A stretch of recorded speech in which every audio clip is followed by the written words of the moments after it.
want to see something really scary? You bet.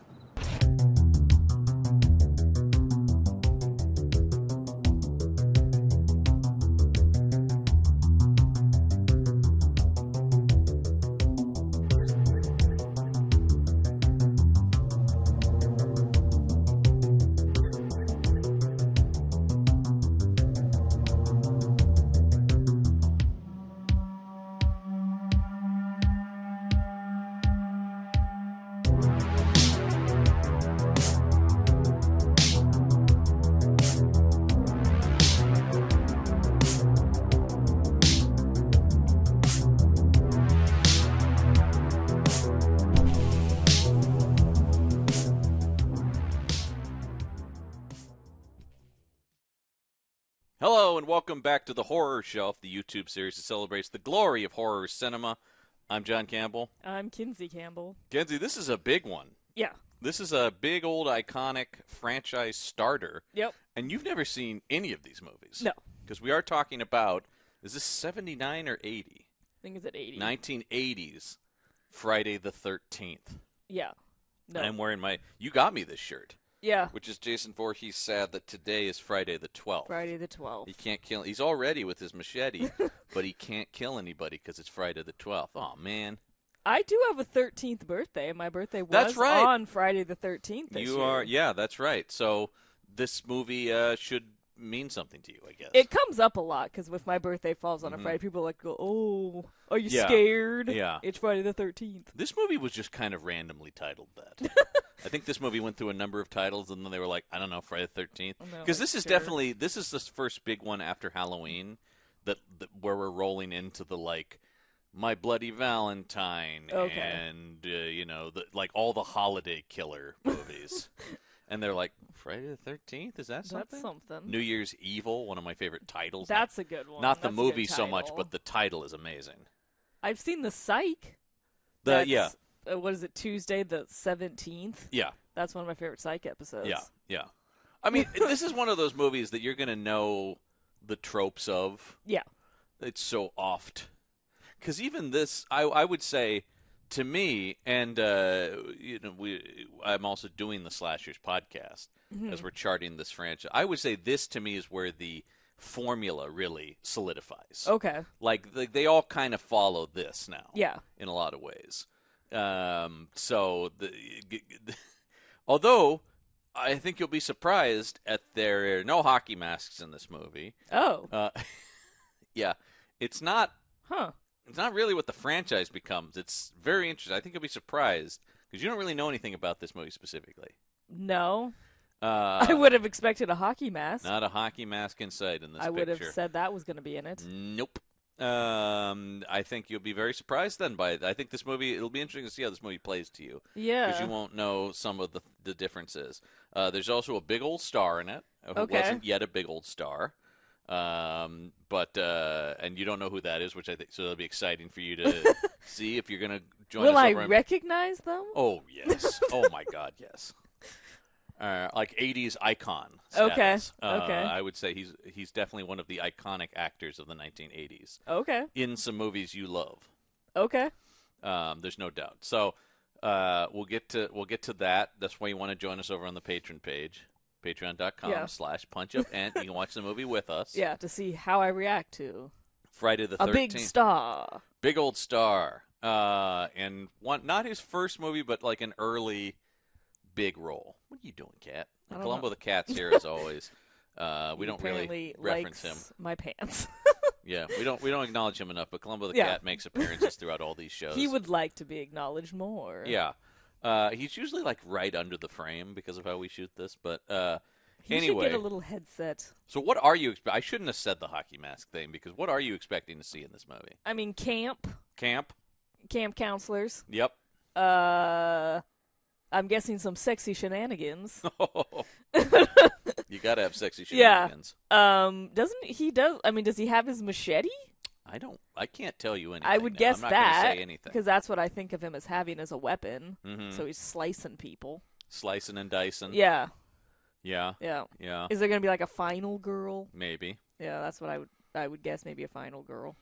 Yeah. Okay. All right. Oh no. Columbo, stop it. He's attacking my leg. Yeah. All right. So I think there's your predictions for the movie. We'll see. We'll come back and talk about how many of those happen.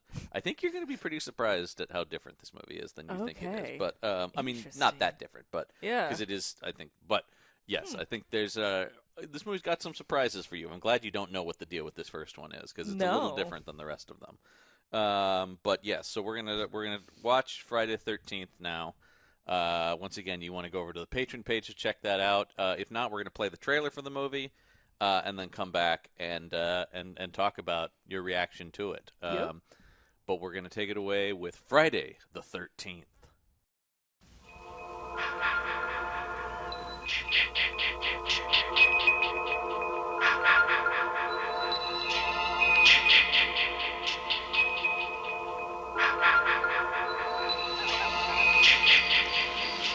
Hello? Who's that? Oh, hi. What are you doing out in this mess? 1, 2,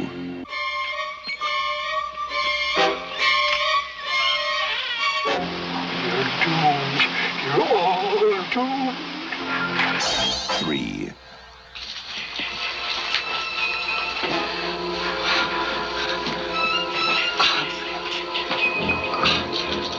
We weren't doing anything. We were just messing up. 4.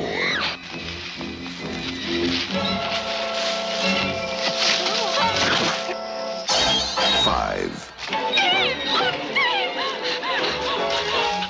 6.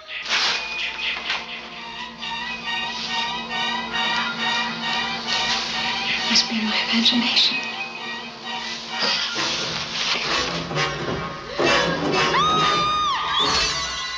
7. Can I help you?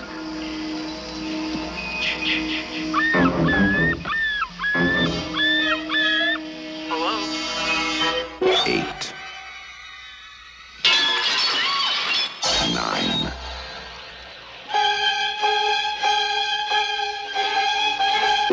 10.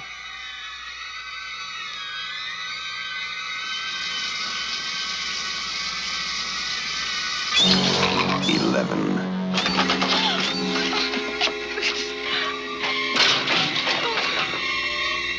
12. Friday the 13th. You may only see it once, but that will be enough.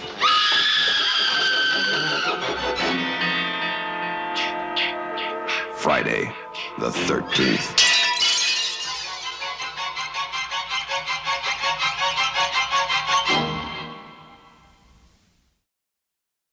We're back. We watched Friday the 13th. Mm-hmm. A lot of surprises for you, I think, in that. Yeah, I didn't know anything. I realized. Yeah. It's a little different than the ones that come after it. Namely that, I mean, technically Jason is in it, but not until the very end. Yeah. And that, yes, the big thing, of course, with this is that the killer was Mrs. Voorhees. Yeah, I didn't know that. I don't think they give her an... Eventually her name will be Pamela Voorhees, but they don't say that in this. I think later movies will eventually give her the first name of Pamela Voorhees. Yeah, I had no idea. I mean, it doesn't immediately feel like there's going to be 11 more movies. No, it does not feel like that. That was not the intention here. But yeah, it's almost an open and shut murder mystery, this first one. Yeah, just, this woman is pissed at this camp because her son died. Yeah, I do like this is all a vengeance spree, and so anyone working at this camp is therefore tangentially responsible for the drowning of her son, Jason. Yeah, that she does, you killed him. Yeah. When it's no?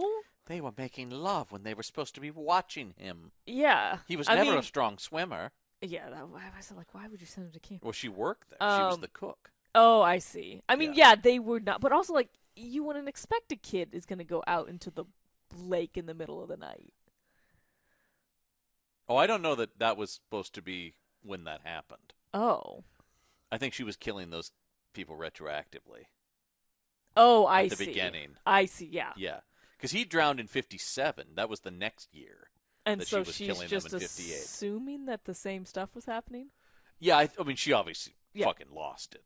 No, because I mean, she's telling these people, Right. like, But the people you're we see killed at responsible. the beginning, that's even the year after he drowned. Because he drowned in interesting that 57. So they kept it open after the kid drowned, but then Yeah, 'cause once shit the happens. murders happened, Then they shut it down. shut it down for a little bit, and For a then little the bit. bad water happened, Right. and then it was shut down. For Kid drowned in another- 57. People got killed in 58. They tried to open again in the 60s. Yeah. Bad water. And now this guy, Steve, Yeah.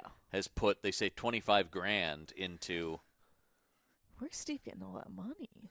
We don't know much about what We Steve's don't know deal much is. about Steve. We don't really know. I will say, I mean, this movie is a real... It's not... It's almost a vibes movie. It's a real... Atmosphere is the star here. Yeah, These you don't really know characters these are- characters. No, it doesn't have the mythos that like Halloween has, Yeah. where you have the whole Loomis like backstory and stuff. Mhm. No, this is very simple. Aside from Mrs. Voorhees, everybody else is just people. I mean, retroactively watching this again, having seen all these movies, I'm recognizing like, oh, there's the prankster character. Oh, Yeah. there's the hunky guy. Oh, there's the, there are these archetypes that continue throughout the franchise. But at least in this first movie, they're all just kind of young people. Well, what's interesting is it felt like they were building up Annie. Yes. Of like we were really following her and Yeah. learning a lot about her, and then And that was on she's purpose. d- I mean, that was a she's purposeful just- misdirect. That really shocked like, you. well, because it really felt like, okay, here's the follow- main girl. We're following her. After We're the getting a lot of prologue, her like where we see the background. camp counselors killed. Yeah. That sets that up. When we cut to that, the first person we meet is Annie. He's going, oh, Yeah. I'm going up to work at Yeah, we see her Camp with Crystal the dog. Lake. She's interacting with people in the town. Yeah. We're learning she's going to be the cook. Like, Mhm. everything about it is like, yeah, she's the character we're going to know the most. Yeah, and then she gets her throat And cut then like she 20 gets her minutes throat in. cut. And you're like, oh, never mind. Yeah. Tom Savini's practical makeup effects in this thing There's some... are gnarly.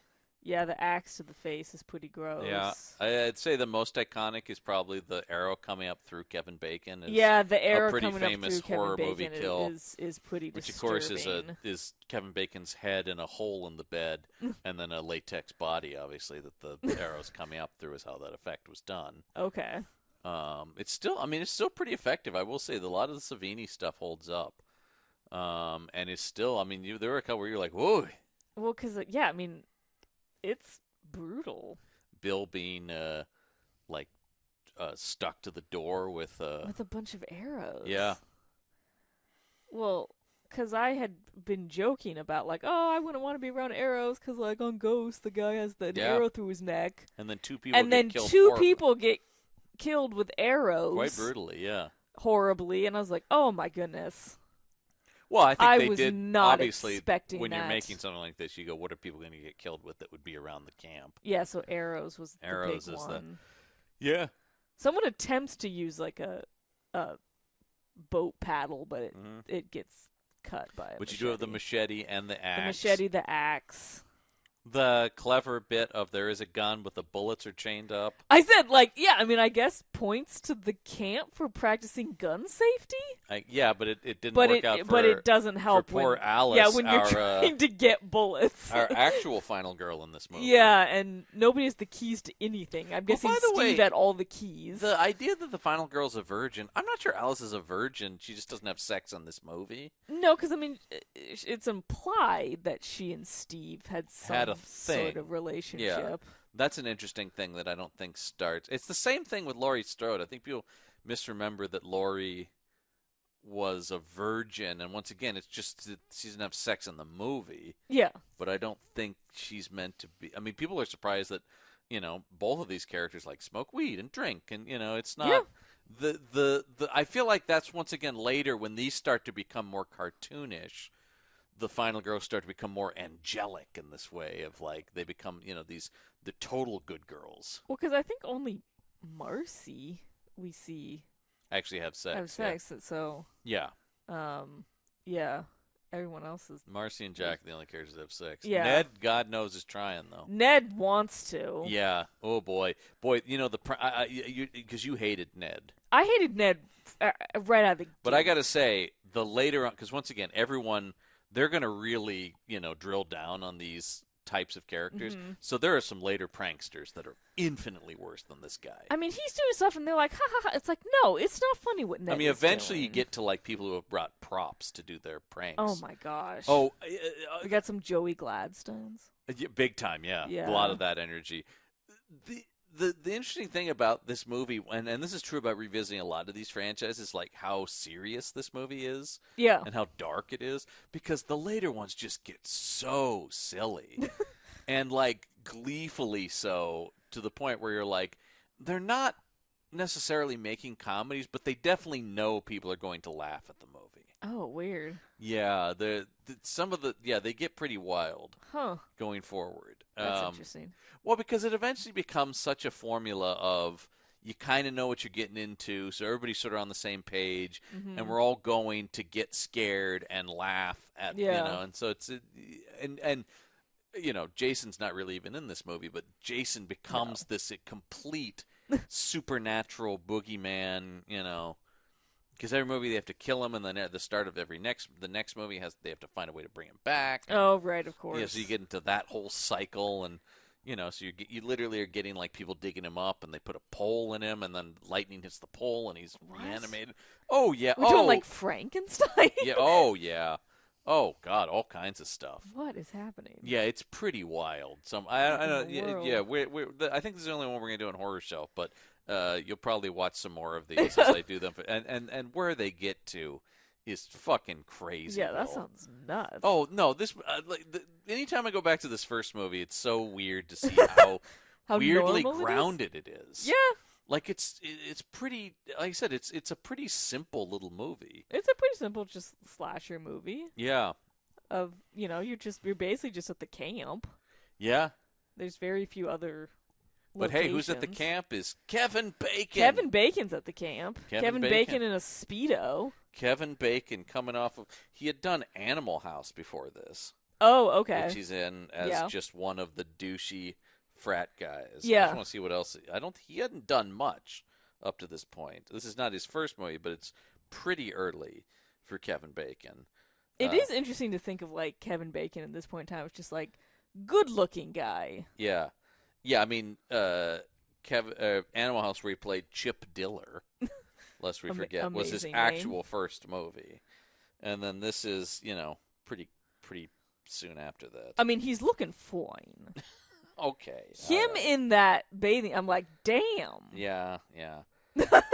He does this, and then I would say Diner. It's like this, then Diner, then Footloose, obviously, is kind of what launched him.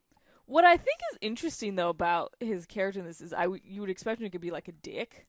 No. And he's not really. No. He's like a pretty nice guy. I would actually say only, who was the jokester guy? Ned. Only Ned is a dick, really. Yeah, like, you would Everybody expect else them to try and kind of make them unlikable or like... Because, like, even Steve and- being Alice's ex-boyfriend isn't really an asshole. No, and she's like, I think I'm going to leave. And he's like, oh, well, could you, like, give it a week and then we'll see. Like, he's not even, like, that pushy. No. Who is it? Bill is not. It's amazing. Bill has an opportunity to be a complete, yeah, like, perv. And he doesn't. isn't. They're playing strip Monopoly, him and two girls, and he really doesn't do anything inappropriate. No. It's just wild to see how, like, chill all the characters in this movie are. Once again, compared to some of the shit that, I mean, when you get to Crispin Glover in 3 or 4, I mean, it's a Crispin Glover performance. Yeah, so that's I mean, gonna like, be weird. you get weirder stuff. I mean, the Corey Feldman stuff. Oh my god. Yeah, there's just, like I said, it's just so. This movie feels so restrained, and I hate to keep saying that, but it really is. If you know this franchise, anytime you revisit this first movie, it is like, wow, this is. Everyone feels. They're ill-defined, but they feel somewhat realistic. They feel like people. Yeah. Like, they come off as like, yeah, they seem like, and they're all trying to help each other. And I mean, I think that's true about. They have, like, basic That's true. survival skills. That's true about Halloween, too, and I know that was a big thing Deborah Hill did in that screenplay for Halloween was make sure that these teenage girls felt like real teenage girls. I mean, Loomis is a wild character. But, Loomis is a wild character. Yeah, and this movie doesn't really have that kind of. But no, they feel like they're just a group of young like they're people. Just a group of they're camp. no better or worse than your average teen or whatever. No, I don't know if they're supposed to be early college, maybe. That's what I thought. They're like maybe 20, 21. I would guess like 2021. Yeah, it's not really. It doesn't really matter. But yeah, like they all seem to like get along with each other. They're Yeah, they're they have a cooking meals general together. They have a general camaraderie. No one's an asshole except Ned. Ned's an asshole. Who does commit a hate crime also midway Oh through the my movie, lord! when he's wearing the Native American. Oh boy. He's feather. like in his underwear wearing that and doing a dance. Yeah. Yikes. Not great, which is when the cop and he's rolls like up. real flippant with a cop. It's Yeah. like, Ned, I won it. I don't think something you were prepared for, and you really should have been, because this was shot in '79. The amount of cut-off jeans in this movie. So many cut-off jeans. It is wild. It is a lot of cut-off jeans. It is wild to see. I think Ned only wears cut-off jeans. And in the water. In the water in the cut-off jeans. Gross. Ugh. Wet denim. Wet denim is awful. Wet denim. Yuck. Yikes. And that water did not. I didn't want to go in that water. No. Well, we knew it had trouble. It had trouble, and I think it was still having trouble. That water looked dirty. Yuck. Looked dirty. Yeah. Stay out the water. Stay out the water's a concern even before we get to I was concerned about the water. I was concerned about ticks. Yeah. I was concerned about tetanus. A lot of stuff was resting. We have a snake issue. Which I think that scene is just there to establish the presence of a machete. I think it is, because you see him, like, I think it's Bill cutting stuff with the machete in the end, then he kills the snake. I think that is to just establish I think it's just like, here's where the machete comes from. Which I do think it's interesting that the instrument that kills Jason's mother becomes his signature weapon going forward in the franchise. Yeah. There's something there. Because Jason will continue to have mommy issues all throughout the entire franchise. Clearly this is a weird relationship. Yeah. This isn't a healthy relationship. Before you get to the reveal that Jason maybe is in the water, you do get the sense, oh, she's gone crazy and has like split personality. Yes. Because when she's doing the kill them, mommy, which of course I was talking about, Harry Manfredini put the sort of syllables of that into the score of the movie with the is kind of a very simplified kill mom. Yeah. Becomes flattened out into which is very effective. It is. It's creepy. Yeah. The movie, I mean, I don't think this is anywhere near, because you don't have a Carpenter, anywhere near, no offense to Sean S. Cunningham, who does a perfectly serviceable job of directing this. But I think even he would tell you he's not like a auteur. Right. I think it's pretty effective. It doesn't have. I'm saying it doesn't land like Halloween or some of the Craven stuff. Yeah. But it's still pretty effective. I think. I think it ages fairly well. It does, because I mean, you spend so long not seeing the killer, so there is just this creepy. You have no sense of them. And I'm glad you didn't know that, because you weren't looking out for that stuff. And if anything, you were expecting it to go down the more generic path that the later sequels do. Because I'm sure you've at least seen portions of some of those later ones with Jason. Yeah. Where, I mean, I feel like it's the nature of any horror franchise that once you, like, really are used to the monster, they stop being scary. Yeah. I mean, Jason isn't scary to me at all. I'm guessing most people would probably say that. Because it's just like he's just a big lunk and a hockey man. Now, I have affinity to his, but it starts to become, I mean, there's, which one is it that opens, is it Takes Manhattan? One of them literally opens with the Bond gun barrel, and he throws the machete. What? Yeah, they literally do, it's a Bond opening, but with Jason. And by the time you get into that, it's like, all right, now he's reached a level of pop culture endearment. Yeah. I mean, the same thing happened to Freddy Krueger, where it's like all of a sudden, these franchises eventually, because when you start just turning over these characters who are nothings, the victims, it starts to become like, well, now I'm going because I like the killer. Yeah. And so you create this weird thing, and it's something we obviously are going to talk about as we get deeper into the Meet the Slashers podcast that we also do, which you should totally sign up for our Patreon and listen to right when they come out.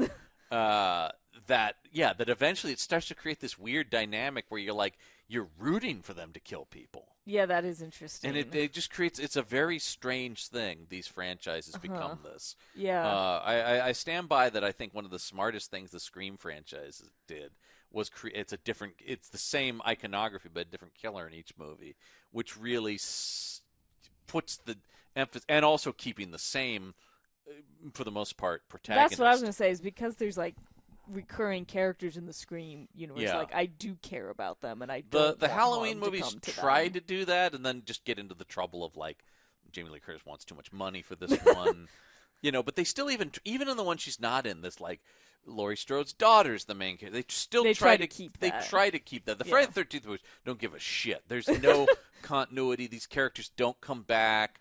They don't care. And I know, and people are yelling the name Tommy Jarvis at me right now, and I understand. But even Tommy Jarvis is never played by the same person twice, folks. And I will say, because eventually they do kind of have a hero of Friday the 13th. Okay. It's a character named Tommy Jarvis. It's weird though.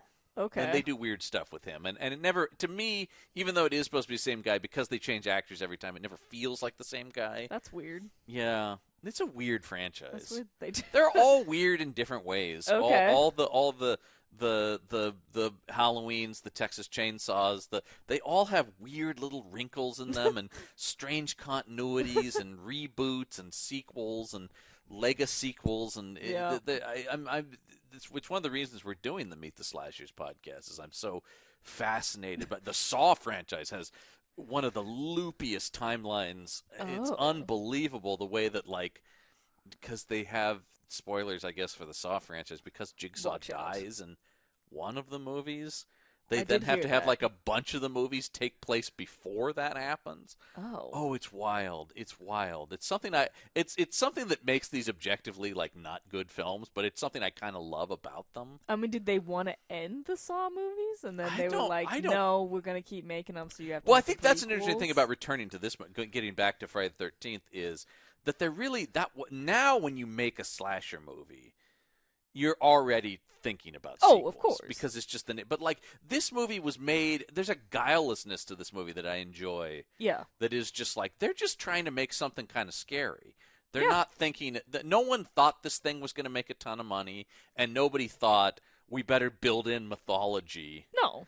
The Jason popping out of the water isn't to set up a sequel. It's just to be a scare. Yeah. It's just a creepy thing. And it's also is that real? Did that happen? Yeah, I mean, she says it definitively it did, because there are later movies with Jason and he's in the water and shit. But he gets a lot more buff, though. So, yeah, I mean, that's the thing about it. Or Halloween, even the ending of Halloween, where Loomis shoots him and then he's not there. That wasn't meant to be sequel incoming. Yeah, it's just kind of a creepy thing. Right. It's sort of this idea about Jesus. It just puts this notion in your mind, is that something more than human? Yeah. I don't know. So I think that's kind of the fascinating thing about these is none of them were meant to be franchise starters. They're all kind of fairly cheaply produced and are just there to, like I said, to be creepy. It is creepy. Yeah, I think it's so interesting. It's a creepy little movie. It's a creepy, and it's a pretty contained little movie. It basically takes place entirely on the campground, essentially. Yeah, I mean, there's a couple scenes that aren't right, and and then and like I said, it all ends up with, it's this woman, and then she's killed. Yeah, it's this woman. This is why. Yeah. And it feels pretty open and shut for the most part. Now she's definitely, she goes out. And she does. She gets her head cut off. Yeah. You did notice, and I think the 4K is part of that. That was always one of those things that was. I think it is the makeup guy who's wearing the headless. Yeah, it's clearly and it's a man's hands. It's a man's hands. It's also a man's hands, because I will say that is kind of a cheat. It's a man's hands in the POV shots, too. You'll see the hand of the killer, and it's definitely a man's hands.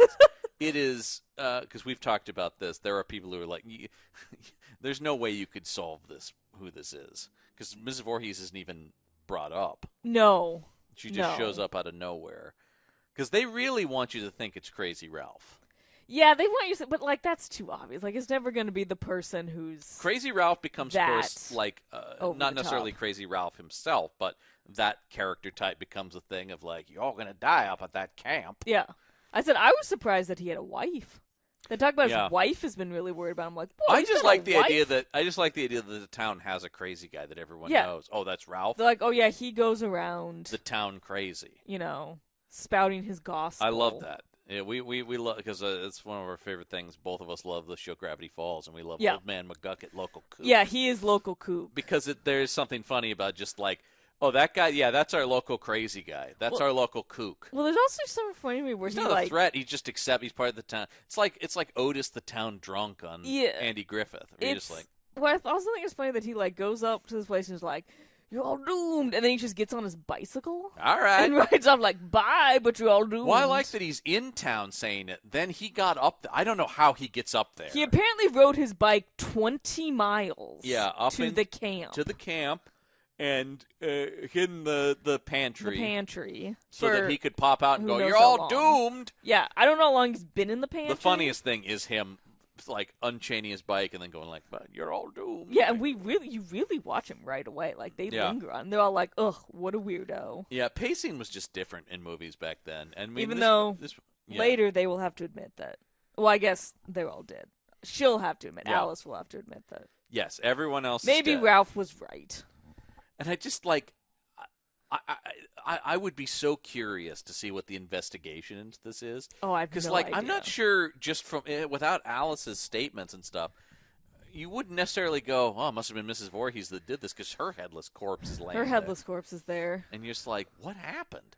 Just trying to imagine rolling up on the scene and being like, "What in the hell happened up here?" Yeah, because I mean, we've got some slit throats. We've got a guy arrowed to a door. Mm-hmm. A headless woman. Tim Bacon's in a bed, impaled with an arrow. Yeah, impaled with an arrow. Girl with an axe in her face. I guess the axe got removed, so just hole in her face. Yeah, the woman. One woman just got killed and then thrown through a window. Thrown through a window. Yeah, like trying to piece that together. Sure. Let's get CSI up here on this and figure out what the hell happened. I guess if they find Annie's body. Do they? Oh no, they do find because Alice sees Annie's body in the Jeep of Mrs. Voorhees. Right, she's in the passenger seat of Mrs. Voorhees' so they find Jeep. her in the Jeep. Yeah, with her throat cut. Which I like the idea of she cut her throat in the woods and then carried the body back to the Jeep. Mrs. Voorhees has been hitting the gym. Oh, she's shockingly strong. She's an older lady here, and she throws down with Alice at the stretcher, and it's a real like she overpowers her for a lot of that. Yeah, and dragged a body back to a car. So I mean, she's fit. The Voorhees. Well, eventually we'll get to Jason's superhuman strength and ability to appear anywhere he is needed to. Well, people have talked about whether or not that power is. People have always fans of the franchise have always talked about like, does he have super speed? Is it some sort of Nightcrawler teleportation? Yeah, can he teleport? Because he always just seems to be ahead of wherever he needs to be. Well, and you're just like, well, how did he? Okay, I don't know. Because you never see him at a run. I think Matt Gorley's theory was he runs when people aren't looking. Like, only when people are looking at him is he doing the stalking walk, and then as soon as they turn away, he's like... Well, he's got to be careful. He's carrying a machete. Yeah, but just the idea, like, he wants it to seem like he's just walking over, but secretly he's hoofing it when their backs are turned. Yeah, I love that. So that he can just keep... Because it's not scary. Yeah, I highly recommend, shout out to another great podcast, In Voorhees We Trust, with Gorley and Rust. Clever. They're... Matt Gorley and Paul Russ movie by movie break, and they've subsequently done other horror icons because they did eventually do In Kruger We Trust with Gruger and Rust. Gruger? Yeah, he changes his name every season, so it fits the rhyme scheme. Okay. Though I don't think Gorley and Voorhees rhyme in quite the way that he thinks they do. No. But anyway, anything else that you react? I mean, once again, I don't think this was the movie you were expecting. It was not. It really wasn't. This didn't mess you up like Halloween did, though? No, Halloween scared me way Halloween's more. A masterpiece. Yeah, this Halloween is good, really though. This out. thing is solid. Almost all of these franchises, the first movie is usually like, hey, pretty good. And then it's the attempt, because even like Halloween 2 stinks. I know it has its fans, and there are parts of it I love.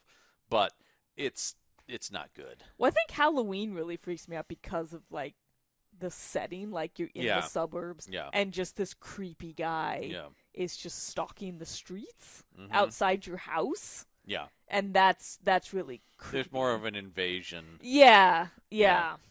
He's down the street as opposed to you're not going to go up to the camp.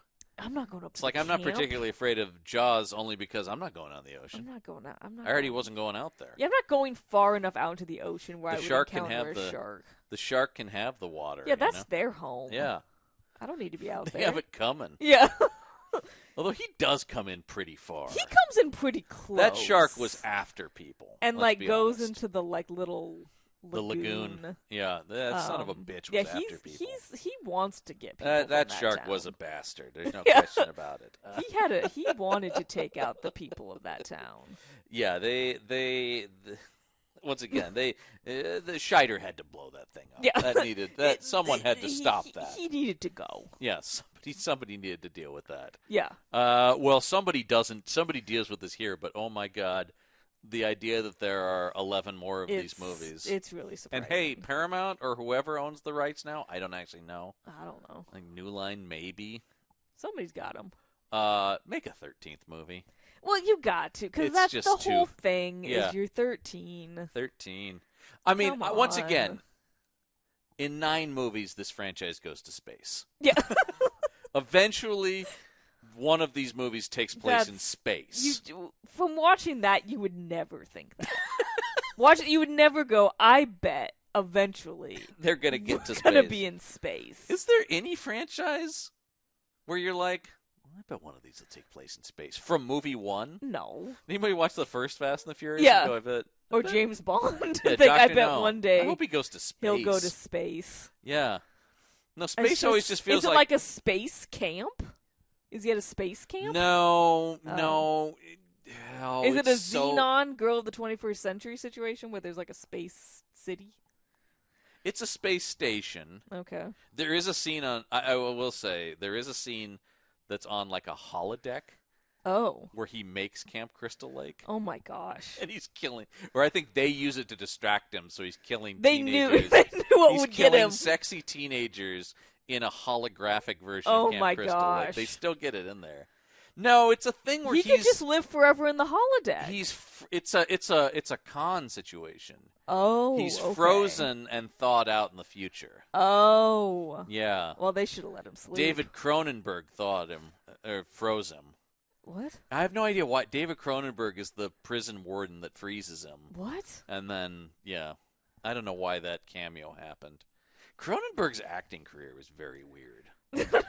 That's a whole other podcast. Yeah, we may have to do Jason X at some point just for the sheer comedy of it. It's a bonkersville movie. I have a real affinity for Freddy vs. Jason only because of the real comic booky nature of it. I mean, like it really is. So the movie is whatever, but actually seeing those two throw down is pretty fun in my opinion. It is pretty goofy to see them actually. It would have to be. Like the whole last 20 minutes of the movie is just the two of them beating the shit out of each other. Oh my gosh! And it's pretty great. That sounds insane. What is happening? Yeah. There you go. So there you go. That's Friday the 13th from 1980. But of course, if you want to get more from us, including our full reactions and our patron-exclusive reaction series called The Horror Shelf Presents Second Stab, where you watch horror movies you have seen but maybe don't remember. Yes. That happens to me. Or if you want to catch up with the Action Shelf and our reactions over there, and our patron-exclusive series, The Action Shelf Presents Maximum Van Damage, where we follow the career of Jean-Claude Van Damme and react to those movies. That's patreon.com/punchupend. And of course, if you're watching us on YouTube, you can still help us out without having to spend any money, and just like, comment, subscribe, and ring that bell for notifications. Never miss an episode, but I think that's going to do it for The Horror Shelf. I'm John Campbell. I'm Kinsey Campbell. Stay scared.